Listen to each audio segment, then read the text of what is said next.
Hi, thanks for joining us on the Odgers Berndtson One Question series.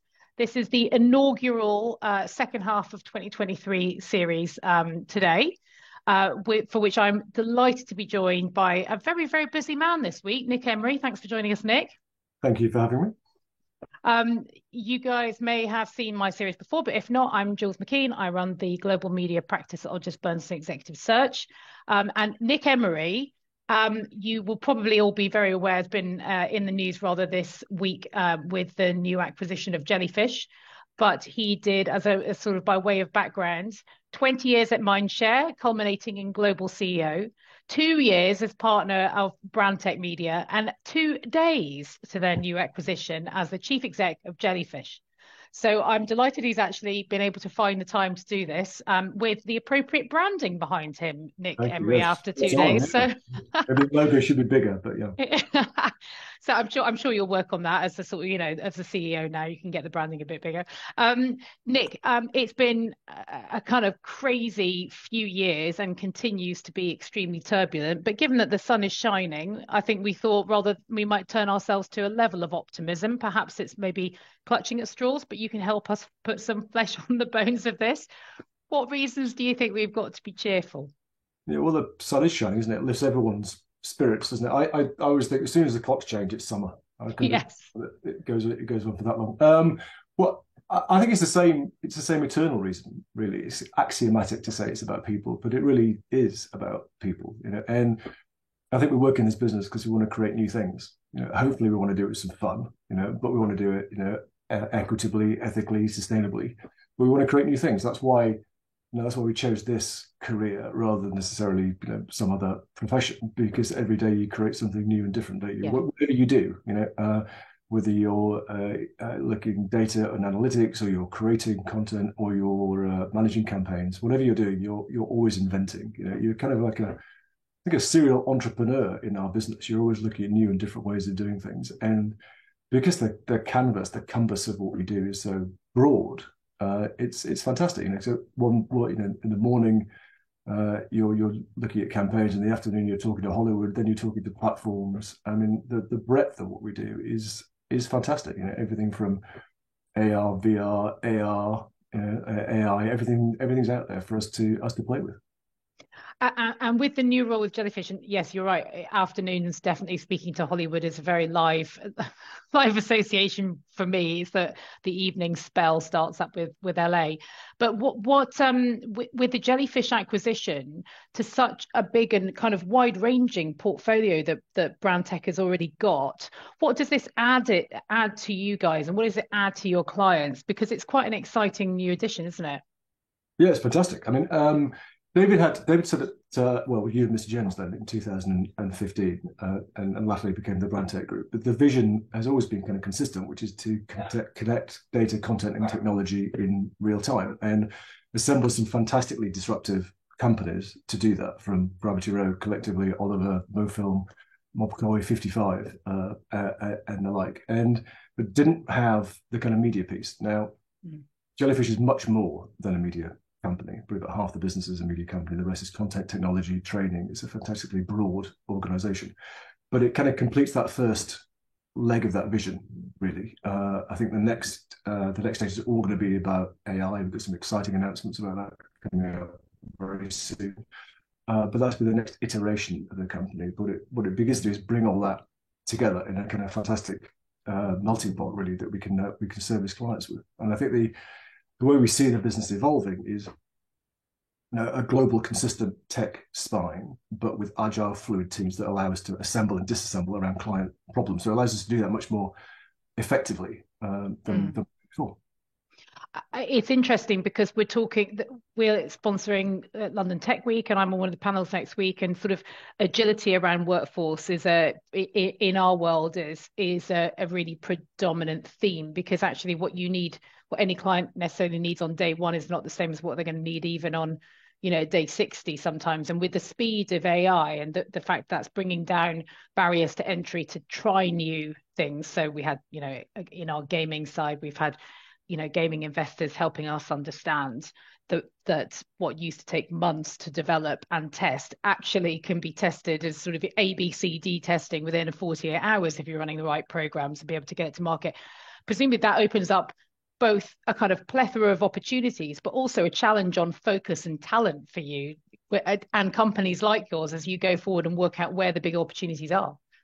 Yeah, I think so. I mean, change is one of those things that some people are fantastically excited by change, some people are worried by it, but it does create huge opportunity. I mean, if you think about it now, we're going to reinvent the tissue session now with AI, can't we? I mean, you can do a campaign and iterate it and do a tissue session all in an hour, with a client. So the ability to do that is fantastic, but also, I mean, creates lots of other areas that we can build on, which comes back to the point about creating new things. If you look at, we were talking yesterday about Nike and Tiffany, and all the designs that people came up with on their own were actually much better than the final products that came out there. So the delta between people's excitement, opportunity, and then what's actually delivered, it creates, again, an opportunity in terms of what is the strategy around that? What's the kind of AI maturity curve? What can you actually deliver, and how do you make sure you fulfill the expectation that people have? So, it's hugely exciting that you can now democratize creativity, but that doesn't mean that we're not doing that. We're not delivering that. You still have to have guardrails around that in terms of how you unite both brand and demand, because the other big challenge we face is kind of fragmentation. Fragmentation of how we have a consistent way of talking to people. Retail media is exciting, but is that then divorced from your branded strategy? AI is fantastic, but how our brands, and we've developed a tool that allows you to deconstruct and how brands are made up through the prompts that people use on AI. So deconstructing how people are seeing your brand and what prompts they use when they are configuring your Nike Tiffany product gives you real insight into what your brand is and how you should talk to people and how you make sure you don't disappoint people, what your end result is. So it's product, it's the fulfillment of what we do, because it's not so much a service industry anymore. It's about creating new revenue streams for clients, new products for clients, new ways of working, new ways of going to market. So I think if you reduce it to the fear factor of, oh my word, am I going to have my job anymore? Then I understand that, but it's about creating new opportunities on the back of that. It frees people up to be much more creative, much more strategic, and to work with clients in new and different ways they couldn't do before. It gets you into that area about being a really indispensable partner. I mean, as an industry, our ambition's always been to be the first call for clients. Whatever their issues, come and talk to us, and we'll solve the problem, because we understand that after you've bought your raw materials, your biggest cost probably is us. And how you justify that in terms of what difference it makes to the business is much more material when you're talking about product development as well as how you talk to people. So it gives you a better lens in terms of culture, a better lens in terms of insight and driving new and different product development, and allows you to create a new and different company. So in terms of excitement, that's what's exciting. And what's exciting about Jellyfish and Brandtech is that there's no legacy. We're not defending a legacy model. We're not trying to defend an FTE model where we have to sell bodies to make money. We can talk about solutions. So therefore you can develop tech that does allow you to automate, does allow you to work in different ways, because we're not trying to defend old ways of working. We're not dependent upon inventory trading or opaque data companies that we've bought that we have to justify the expense for. We can be much more open source and focus about clients.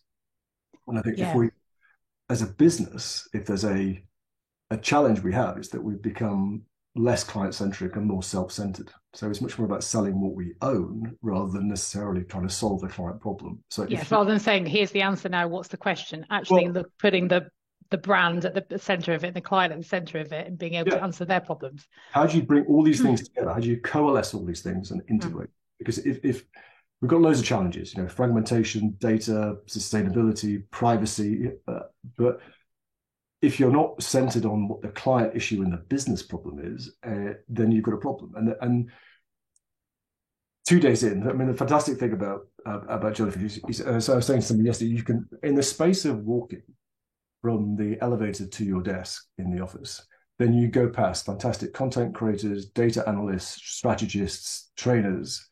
So you could actually, a bit like Avengers Assemble, I suppose you can, from the space of walking from the lift to your desk, you can assemble a team. Yeah. And so the time you sat down, you've got an agency that solves the client's problem. And that to me is what the dream of how we want to work is. And the beauty of the company of Jellyfish that Rob Pierre created was to create this single P&L, I just integrate around that. So there are no fiefdoms, there's no turf wars, there's no like, it's interesting. I'll come and work with you, but I need an internal P&L to come and work with you. I'll come Which is surprisingly unique for the industry, isn't it, really? It's not unique in terms of people's claim for it. I mean, everyone claims that, don't they? I've got one there. But in reality, they haven't got it. So that's the beauty of it, that you take away the bureaucratic strings of a legacy hierarchical organization. Which takes away the ego, doesn't it? It takes away as much as you can. But but it does take away the ego because it allows people to be egotistical in a way, I suppose, in terms of proud of what they do. Yes, yeah. In a good way. Not focused on the right things, not focused on their own personal. Not a bombastic, look about me, I'm doing my job. But in a way that the meritocracy of the work is what wins. Yeah. Not your politics. So it's not about how you play the game and say, how fantastic I am, look at me, please give me a bonus. I'm telling you what you want to hear. I'm a yes person.